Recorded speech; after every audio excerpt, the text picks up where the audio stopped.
காஞ்சிபுரம் மாவட்டம் குமுளி கன்னிவாக்கத்தை சேர்ந்த லாரி உரிமையாளரான நாகப்பன் கருத்து வேறுபாடு காரணமாக மனைவியை பிரிந்து வாழ்ந்து வந்தார்.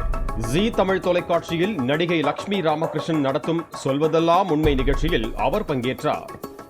இந்த நிகழ்ச்சியின் போது நாகப்பனை கடுமையான வார்த்தைகளால் திட்டியதாகவும் உண்மைக்கு மாறான குற்றச்சாட்டுகளை லட்சுமி ராமகிருஷ்ணன் கூறியதாகவும் நாகப்பனின் மகள் பவித்ரா புகாரில் கூறியுள்ளார்.